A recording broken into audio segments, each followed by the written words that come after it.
pour la dernière partie de cette journée, sur la dernière partie de ces cas cliniques. Et c'est Isabelle qui va y retourner, même si elle n'a pas eu le temps de boire son thé en entier.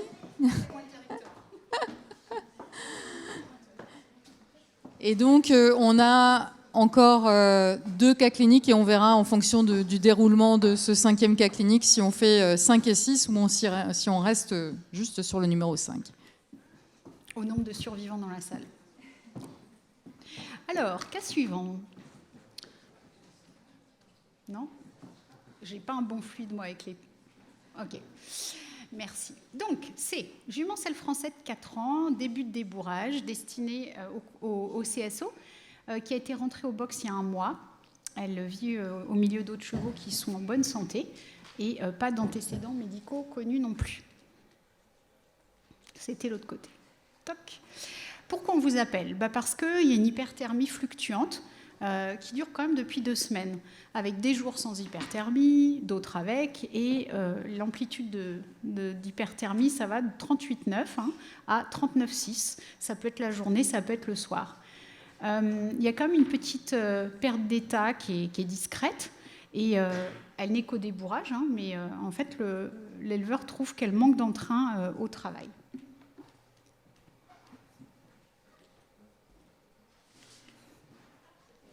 On a fait ensemble. Donc, à ce stade, considérant l'histoire de cette jument, qu'est-ce que vous aimeriez faire ? Est-ce qu'on attend 2 semaines de plus ? Parce que finalement, il n'y a pas grand-chose qui s'est déclaré. On peut administrer un antipyrétique par la bouche, comme ça, on peut le donner souvent quand elle a de la fièvre. On peut la vermifuger ou on peut éventuellement appeler le vétérinaire.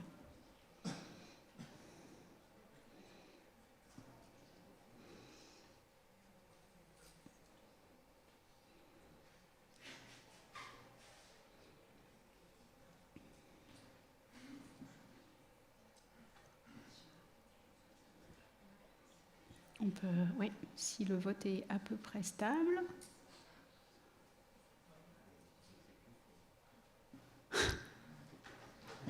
Alors, attendre 2 semaines de plus. Je vois qu'il y a quand même des adeptes de la méditation face à l'hyperthermie. Pourquoi pas ? Néanmoins, 2 semaines d'hyperthermie, ça commence à être un petit peu anxiogène, non ? Donc, il y a des jours avec, il y a des jours sans. Donc, si vous tirez parti des jours sans, c'est bien. Moi, je commencerai à être un petit peu inquiète. Administrer un antipyrétique par la bouche, on est d'accord que c'est quelque chose qui est tout à fait faisable pour garder le confort de la jument. Attention néanmoins, si on le fait de façon prolongée et que la jument finit par se déshydrater parce qu'elle est en mal-être ou qu'elle a mal quelque part ou que ce sont les effets néfastes de l'hyperthermie, on peut quand même occasionner une insuffisance rénale. Donc il faut le faire, on va dire, avec parcimonie. Vermifuger la jument, est-ce que les parasites donnent de l'hyperthermie potentiellement sur des infestations gastro-intestinales massives, surtout intestinales? Oui, c'est possible, donc pourquoi pas? Ce serait une bonne précaution, surtout si le statut de vermifugation passé est incertain, et appeler le vétérinaire. Bon, on ne va pas dire que c'est toujours la meilleure solution, mais presque. Oups, décidément. Qu'est-ce que je... Oui, donc petite remarque sur... Toujours pareil, quand on donne des anti-inflammatoires non stéroïdiens, bien sûr, on améliore la courbe de température, mais du coup, on perd aussi des éléments. Et là, peut-être que ça vous intéresse de savoir si on a une espèce de régularité qui s'installe dans l'hyperthermie. Et voilà, c'est tout. Donc ensuite, par principe de précaution, ça ne coûte pas cher, on peut faire un examen coproscopique. Et on se rend compte que c'est positif à 200 E par gramme de crottin. Donc ça, c'est vraiment juste la limite, entre guillemets, pour considérer que c'est cliniquement significatif. Donc en tout cas, ce jour-là, sur ce crottin-là, ça n'avait pas l'air d'être une infestation massive, mais on peut quand même recommander de vermifuger la jument avec de l'amoxidectine et du praziquantel pour avoir, on va dire, un spectre vert rond, vert plat. Sauf que 2 mois, vous n'entendez plus parler de rien, et 2 mois après le premier pic détecté, vous êtes rappelé pour dire que l'hyperthermie continue à être présente, à fluctuer, avec un maximum de 39,5, une perte d'état accentuée, et là, le manque d'entrain au travail s'est transformé plutôt en essoufflement. Là, je crois qu'il n'y a plus le choix. Comment? Qui a dit? On appelle le vétérinaire. Alors, qu'est-ce qu'il va dire, le vétérinaire? Eh bien, quand il regarde cette jument, il vérifie quand même qu'il n'y a pas de tic. Il n'y en a pas. Il n'y a pas d'hyperthermie le jour de l'examen ou le moment de l'examen, 37,5. La note d'état corporel, 3 sur 9. Donc, finalement, on commence à être sur on va dire une petite, un manque d'état pondéral. Il n'y a pas de colique, les crottins sont OK. La jument a quand même un appétit capricieux. On a l'impression qu'elle a un appétit sélectif. Elle a quand même une tachypnée. Alors, on va essayer d'interpréter ça. La fréquence respiratoire est augmentée, pas énormément, mais quand même. Et il n'y a pas d'autres symptômes. Donc, est-ce que ce sont des éléments qui nous permettent de nous orienter dans le grand arbre de tout le diagnostic différentiel? Est-ce que ce sont des signes spécifiques? Finalement, pas tellement. Ce qui sera intéressant de savoir, c'est si le manque d'entrain, c'est uniquement relié aux phases d'hyperthermie ou si c'est général. Est-ce que c'est de la faiblesse qui est reliée à l'amaigrissement? Donc, quand même, là, dans ce cas-là, ça dure depuis un petit moment. C'est un petit peu agaçant. On va se dire, bon, là, on va quand même explorer d'un point de vue sanguin ce qui se passe à l'intérieur de cette jument. Prise de sang avec des analyses sanguines, on va juste commencer par évaluer l'hématocrite, les protéines totales et le fibrinogène pour pas que ça coûte trop cher. Et puis on va quand même envoyer des analyses PCR, anaplasmose, pyroplasmose. Donc là, on pourrait quand même dire que l'anaplasmose, vous savez, c'est autolimitant et en général en 15 jours. Donc la probabilité que ce soit une anaplasmose, elle est quand même assez faible, mais bon. En plus, je crois qu'on a des tarifs spéciaux quand on demande 3 PCR, c'est de acheter une offerte, quelque chose comme ça. Donc, on aime bien le concept, on adhère. OK. Et puis quand même, parce qu'on a tendance à faire du diagnostic thérapeutique, on va injecter donc, une simple dose de Carbésia une fois en intramusculaire après avoir donné un antispasmodique. Merci Coralie. Bon, est-ce qu'on aurait envie de faire d'autres choses? Donc là, la question est ouverte. Vous pouvez écrire si vous êtes courageux.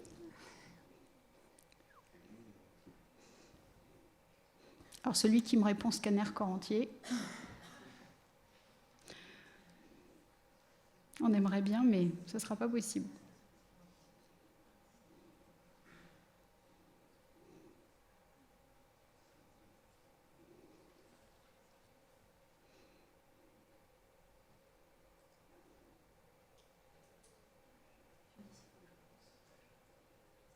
Oh, je pense que ça va, si on atteint déjà une vingtaine de réponses, ça va peut-être permettre de voir vers quelle préférence on s'oriente.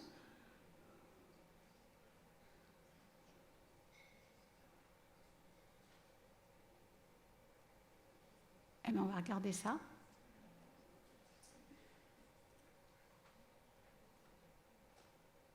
D'accord, donc peut-être faire un panel plus complet d'examens sanguins. C'est une bonne première ligne, c'est un bon tri, ça coûte pas cher, c'est parfait.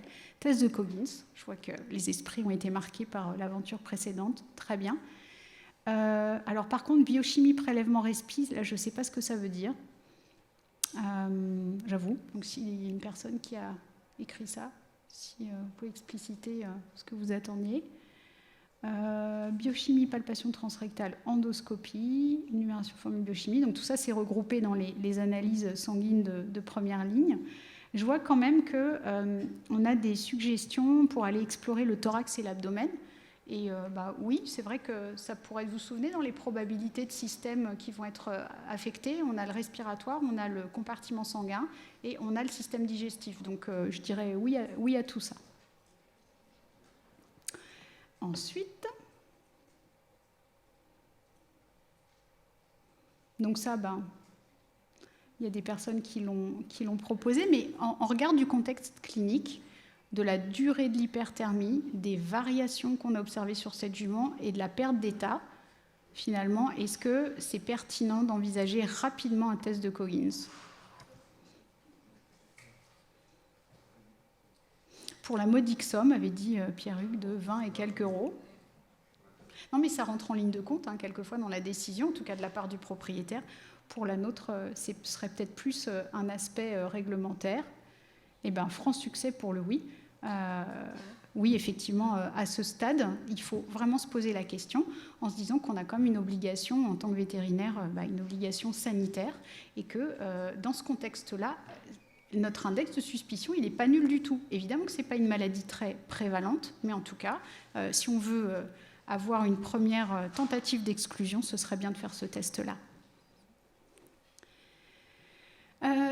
Oui, donc tout ce qui va avec le test de Coggins, l'hyperthermie récidivante, la perte de poids, l'anémie et une thrombopénie. Les examens complémentaires, il n'y a personne qui m'a proposé de gastroscopie. On en reparlera peut-être un petit peu après, alors. Je suis surprise. Donc, les premiers résultats qu'on va avoir, hématocrite 29%. Donc, on a définitivement une anémie. Sur ce type de jeune cheval, on va considérer que l'intervalle de référence bas, ça va être 32%. Protéine totale augmentée. Et là, donc, qu'est-ce qui augmente si la jument n'est pas déshydratée? Probablement plus les globulines. Et le fibrinogène qu'on a dosé avec la technique entre guillemets maison au laboratoire. Ça veut dire qu'il y a une précision de plus ou moins 1 gramme par litre. Mais vous voyez qu'on est juste à la limite, donc possibilité d'inflammation active. Quelques jours plus tard, on a accès aux résultats sanguins. Et donc on a une PCR Babesia négative et une PCR Theileria equi positive.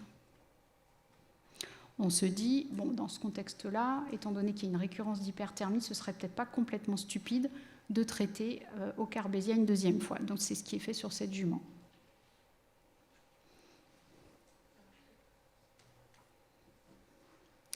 Petite courbe de température, le jour de la visite et sur une semaine. Carbesia, simple dose. Carbesia, double dose. Donc là, dans le sens, posologie doublée pour avoir une action pyroplasmicide sur Theileria. Et voilà le suivi de température par la suite. Vous voyez qu'il y a une hyperthermie à 39,6,7 qui récidive. Suivante, s'il te plaît. Alors, qu'est-ce que c'est que ce pic d'hyperthermie quelques jours après la seconde injection de Carbesia? Rien, c'est toujours possible d'avoir une phase d'hyperthermie après un traitement de pyroplasmose. Peut-être qu'on pourrait faire un troisième traitement au Carbesia parce qu'on n'a pas réussi vraiment à juguler cette thélériose. On fait d'autres examens complémentaires, on traite pour des ulcères gastriques, on administre des antibiotiques parce qu'on commence à être inquiet et fortement suspicieux d'une infection, ou alors on réfère la jument. Donc là, il y a la meilleure réponse, ou la moins pire, comme je dis souvent, à sélectionner.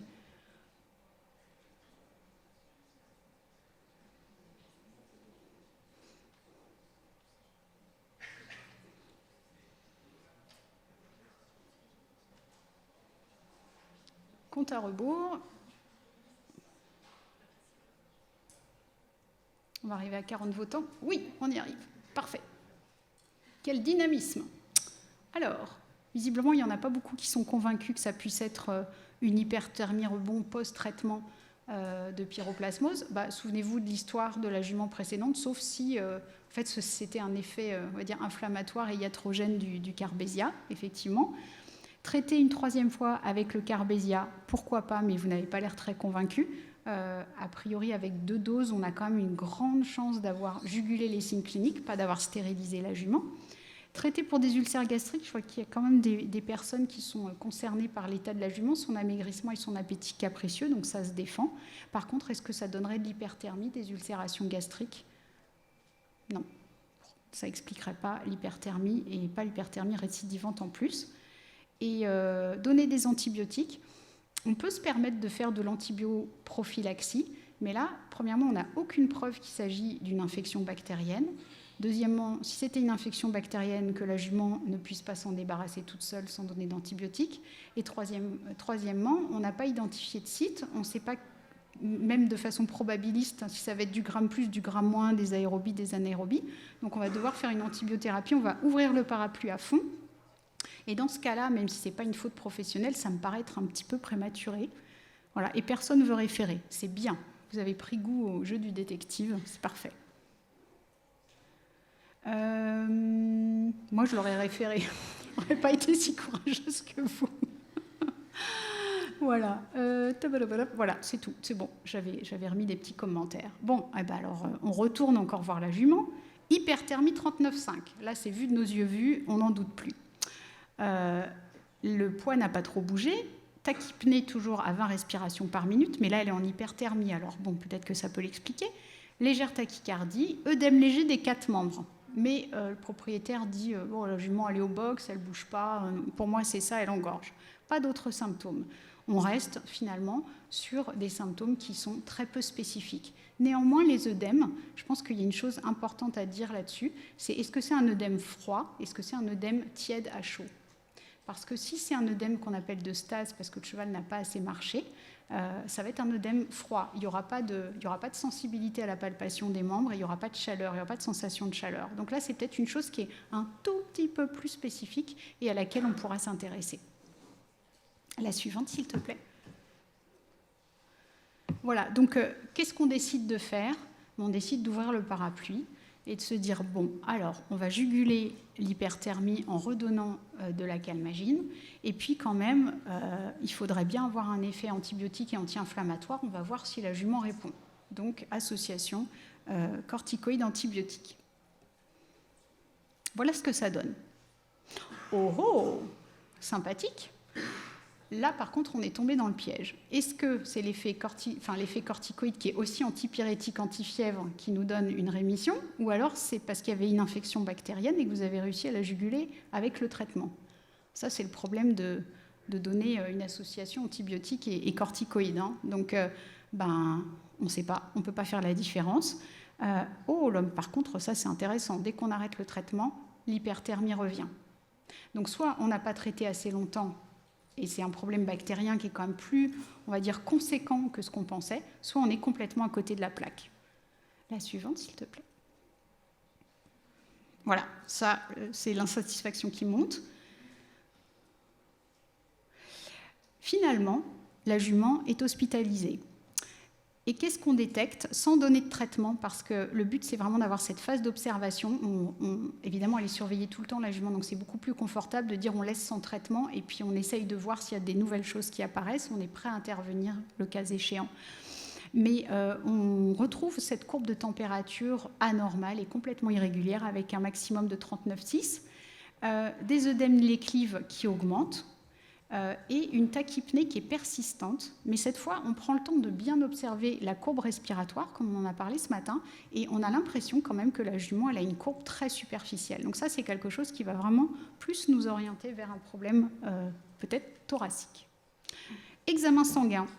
Qu'est-ce qu'on a à se mettre sous la dent? Une monocytose absolue. Hein. Donc la monocytose, ça signe juste une inflammation qui est présente depuis plusieurs jours. Ce n'est pas spécifique.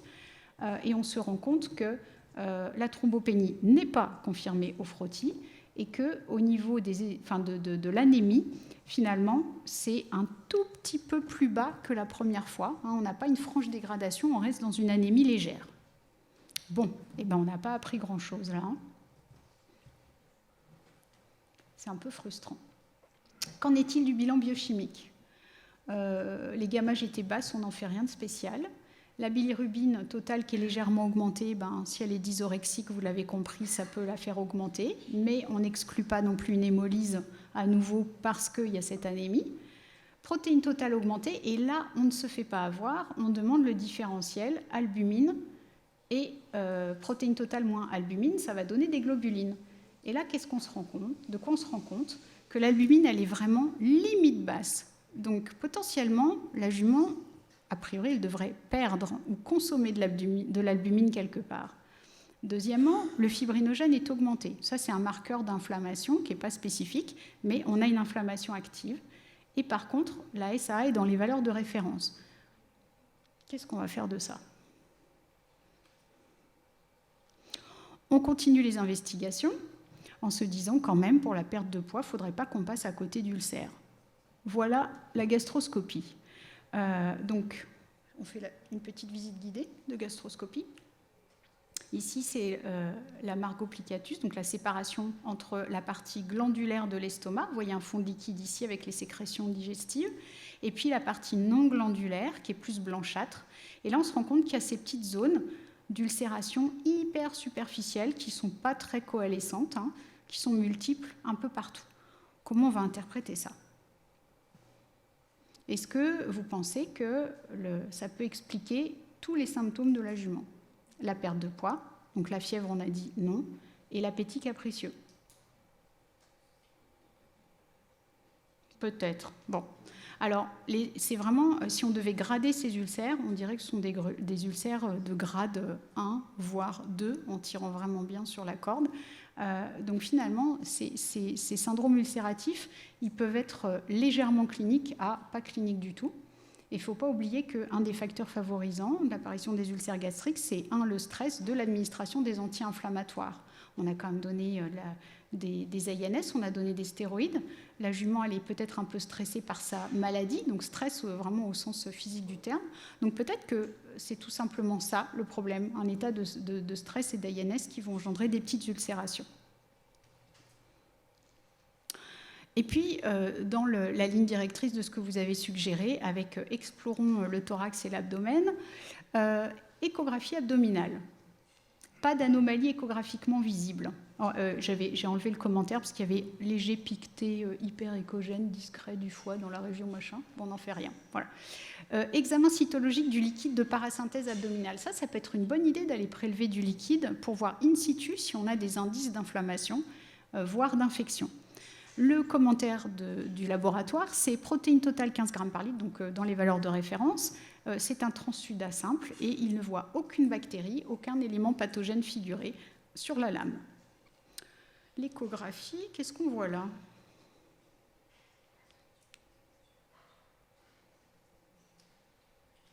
Ici, donc c'est une anse d'intestin grêle en coupe et on a quand même l'impression que la paroi de l'intestin, elle est épaissie.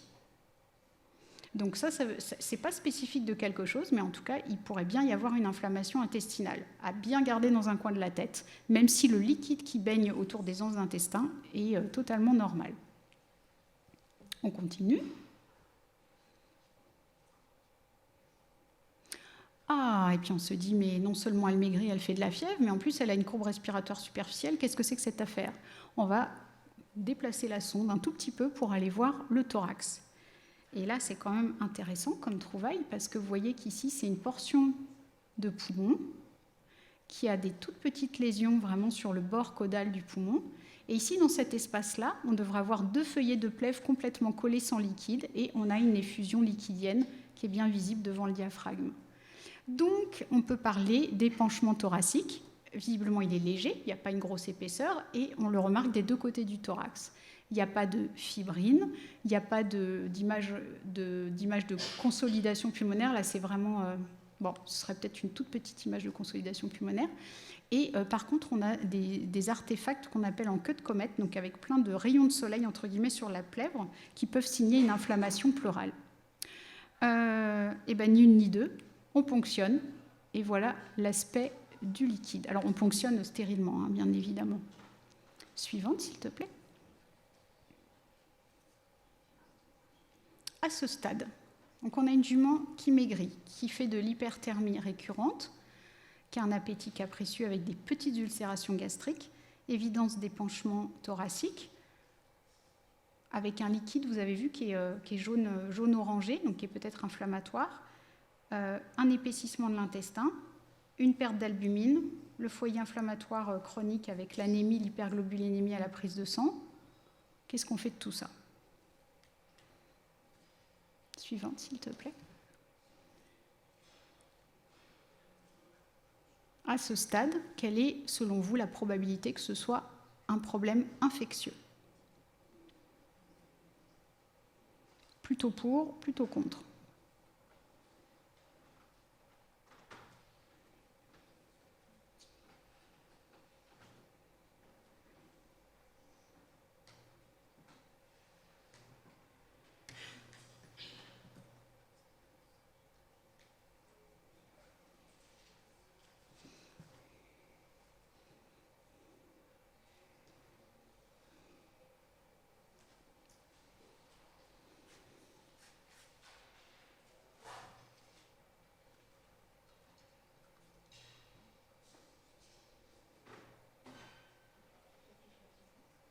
C'est bon, on arrive à la fin du vote. Finalement, on est quand même un petit peu partagé. Donc, il y a quand même 57% de l'assistance qui pense que oui, il faut continuer à considérer un problème infectieux, probablement à cause des épanchements, et 43% non. Bon, on va continuer alors. Si, à partir de ce stade-là, on est arrivé quand même à des lésions ou à des symptômes qui sont beaucoup plus spécifiques, donc ça va nous faciliter la tâche pour faire le tri.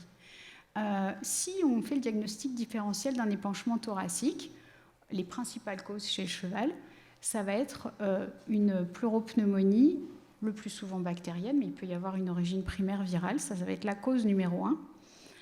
Et donc, c'est un phénomène qui est quand même assez agressif, que ce soit viral ou bactérien. Donc, bien souvent, on a quand même des modifications sévères de la numération formule, mais surtout de la SA et du fibrinogène.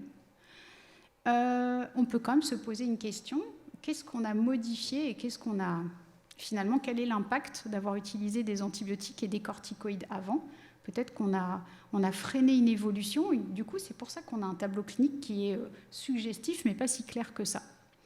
Le syndrome d'ulcération gastrique, on en a parlé. A priori, ce ne serait pas l'élément explicatif de tout.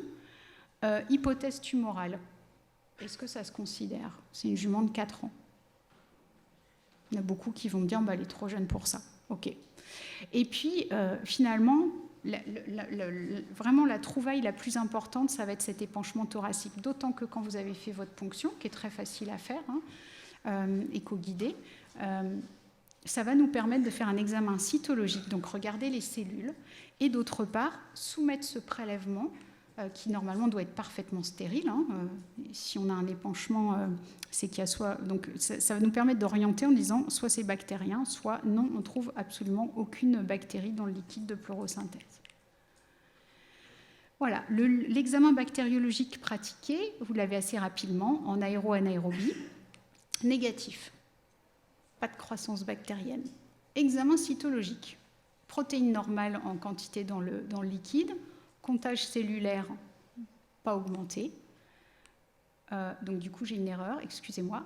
Transsudat normal en protéines, quelques globules rouges, contingent résiduel de neutrophiles et macrophages. Donc ça, ce sont des cellules qui sont présentes physiologiquement dans le très peu de liquide pleural qu'on a quand on est en bonne santé.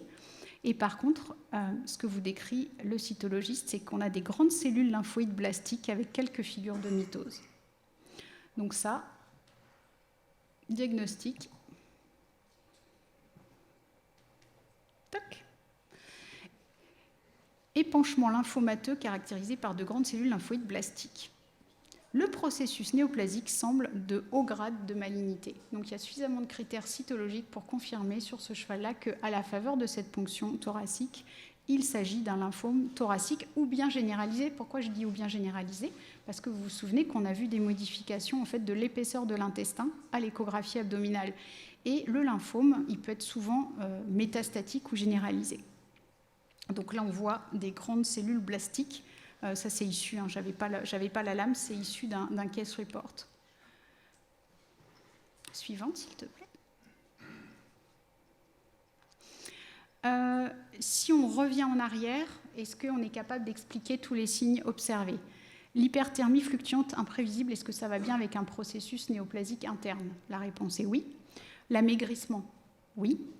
La dépression, oui, c'est non spécifique. Tachycardie et tachypnée, oui, il y a un syndrome de réaction inflammatoire systémique associé au néoplasme. Les œdèmes déclives, qu'est-ce qui se passe ? En fait, on a des épanchements qui sont occasionnés par l'infiltration tumorale, et ça va comprimer le réseau lymphatique et veineux, et ça va occasionner ces œdèmes déclives. Il y a aussi peut-être une réaction à médiation immunitaire et de vascularité associée, mais ça, on n'aura jamais le résultat, on ne saura jamais. L'anémie, oui, foyer inflammatoire chronique. Et l'hypoalbuminémie, oui, probablement qu'on va finir par avoir une concentration ou des pertes d'albumine dans les liquides d'épanchement. Donc, on est assez satisfait. Suite à donner, là c'est un peu raide, euthanasie. Donc, à part des corticothérapies palliatives, on n'a pas grand-chose à offrir. et elle est refusée par la propriétaire. Ça, c'est l'image en post-mortem d'un ganglion en fait, interne qui est tumorisé et de grande taille. La suivante. Hop, pardon, j'ai été trop vite. Donc, un néoplasme chez un animal si jeune, oui, c'est inattendu, mais à considérer parce que le lymphome, finalement, ça fait partie des tumeurs métastatiques les plus fréquentes chez les chevaux et il n'y a pas de prédisposition de classe d'âge. Ce n'est pas une tumeur de vieux, comme on dit.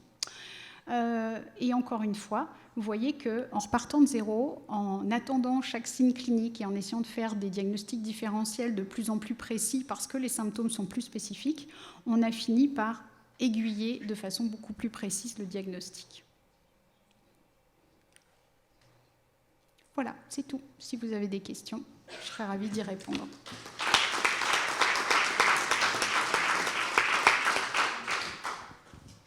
Alors, est-ce qu'il y a des questions? Oui, il y a Solène qui veut poser une question. Ah, Solène.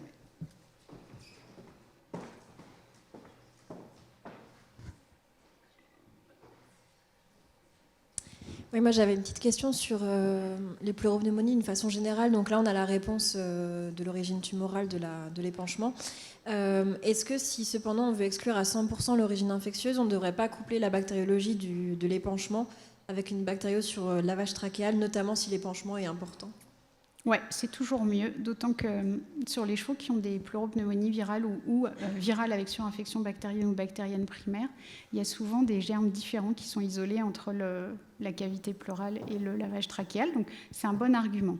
Maintenant, quand tu as un liquide qui est séro-hémorragique, sans protéines augmentées, peu cellulaire et sans évidence de micro-organismes et de neutrophiles dégénérés, finalement, la probabilité pour que ce soit infectieux, elle devient extrêmement faible. Mais le dernier indice, ou même aller, finalement, si tu ne veux pas faire un lavage transtrachéal stérile, tu pourrais aller avec un cathéter ou une brosse, aller récupérer des sécrétions dans la trachée. Donc là, tu perds l'aspect bactériaux parce qu'il va y avoir des contaminations. Mais par contre, tu peux, à l'examen cytologique, vérifier rapidement qu'il n'y a pas des bactéries phagocytées. Mais c'est sûr que ça augmenterait la précision.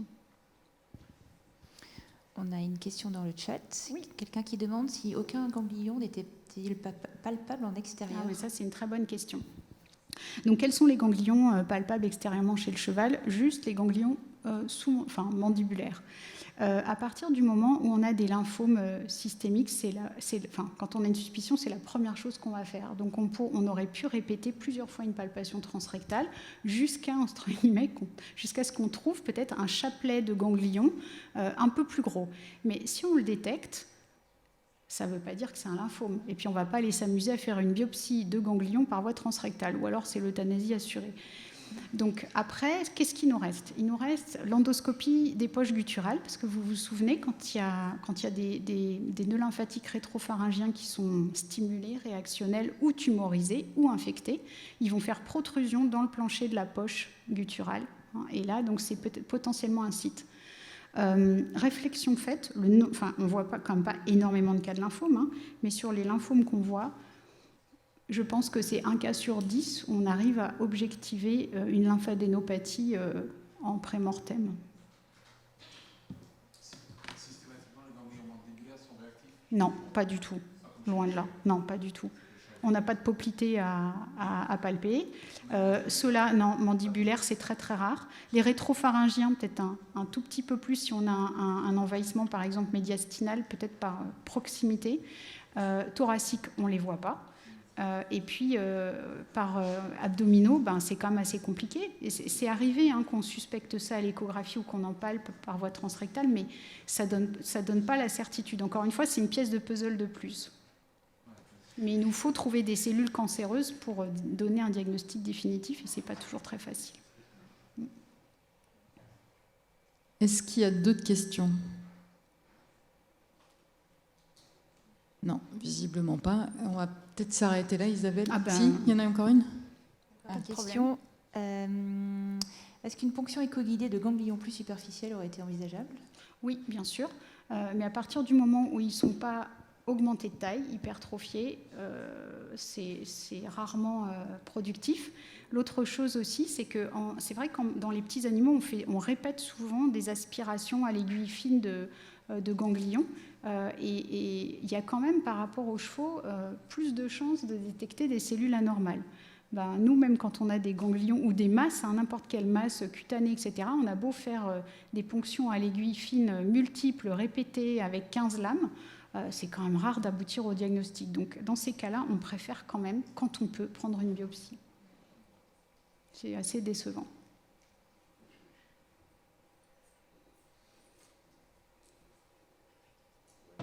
Je crois que c'est bon. Je crois qu'on peut remercier très fort Isabelle.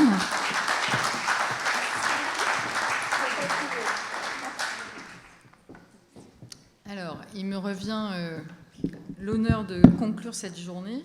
Je pense que ça va tomber, ça.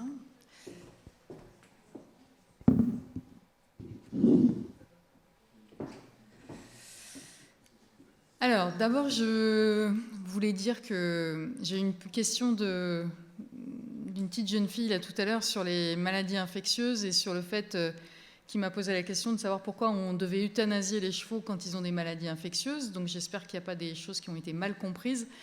C'est vraiment quand on a une anémie infectieuse que c'est une maladie réglementée qui entraîne l'euthanasie du cheval.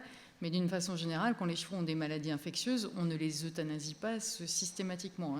Ne partez pas avec cette idée-là que les vétérinaires, dès qu'il y a de la fièvre, euthanasient les chevaux.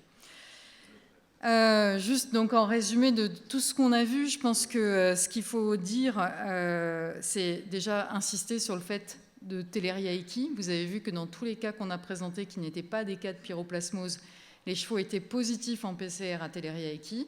Parce qu'ils étaient porteurs et que en fait c'était pas du tout ça qui était responsable de la maladie. Donc se méfier de ça et ne pas conclure systématiquement parce que c'est ce qu'on trouve en premier et que c'est plus facile que c'est la cause de tous les problèmes. Voilà, comme l'a dit très bien Isabelle, c'est vraiment, moi je parle d'enquête, elle a parlé de puzzle, c'est exactement ça, on a des pièces de puzzle qui se mettent en place. Ne pas oublier la clinique. C'est-à-dire la première chose, et c'est vrai que je m'adresse aux socioprofessionnels, les cavaliers, les propriétaires, vous êtes proches de vos chevaux, souvent vous les observez et vous savez dire effectivement, vous savez voir des petites modifications pour les vétérinaires. Et moi, on forme des jeunes vétérinaires tous les jours. C'est la première chose qu'on essaye de leur apprendre, c'est d'observer les chevaux et de faire attention à toutes les petites subtilités qu'ils peuvent voir. Donc ne pas oublier la clinique, c'est la première chose. Ne pas oublier les examens complémentaires simples, les prises de sang, numération formule, biochimie, parce que parfois on voit arriver des chevaux qui effectivement ont des fièvres récurrentes depuis des mois et puis qui n'ont jamais eu de prise de sang. Ne pas oublier les maladies entre guillemets problématiques, effectivement, comme l'anémie infectieuse équine. C'est rare, mais ça existe, il y en a en France.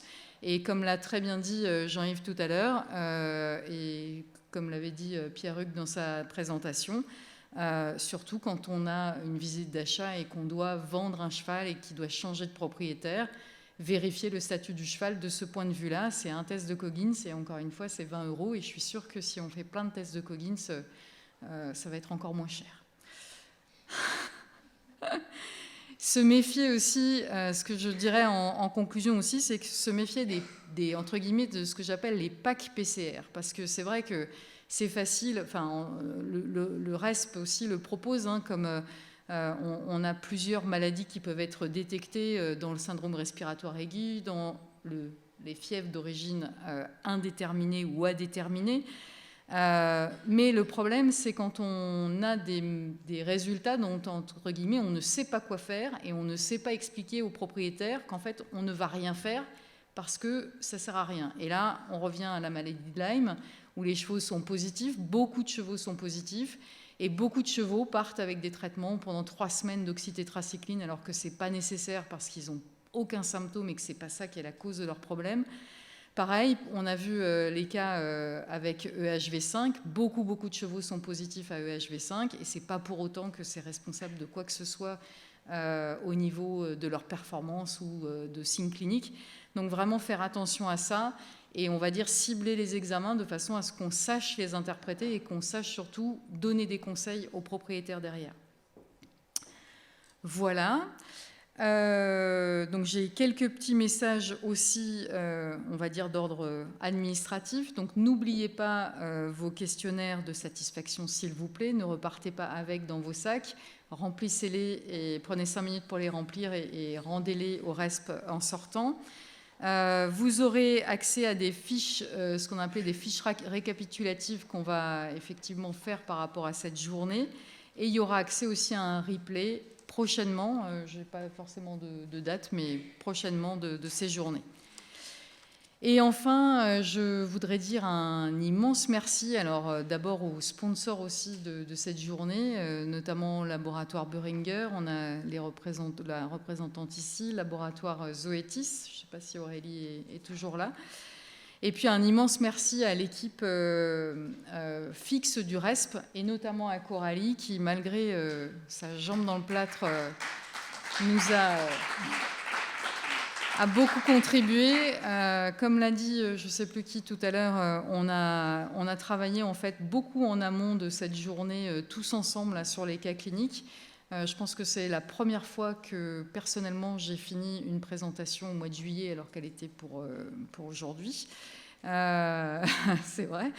Et en fait, ça s'est fait, on va dire, dans la bonne humeur, mais en même temps, je trouve qu'on a appris plein de choses. Et bon, j'allais dire merci à Jean-Luc aussi pour sa rigueur et sa façon de nous aiguiller aussi, parce que ça nous a, enfin en tout cas, moi, ça m'a beaucoup apporté.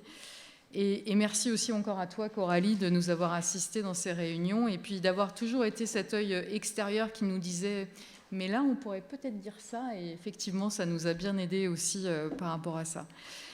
Donc voilà, j'espère que vous avez appris des choses, que vous avez profité de cette journée. Je vous souhaite un bon retour chez vous et je vous donne rendez-vous dans 2 ans. On ne sait pas encore sur quel thème. Donc, dans vos fiches de satisfaction, vous pouvez donner des thèmes que vous aimeriez voir abordés. Donc surtout, n'hésitez pas et on pourra, nous, appliquer tout ça. Merci beaucoup.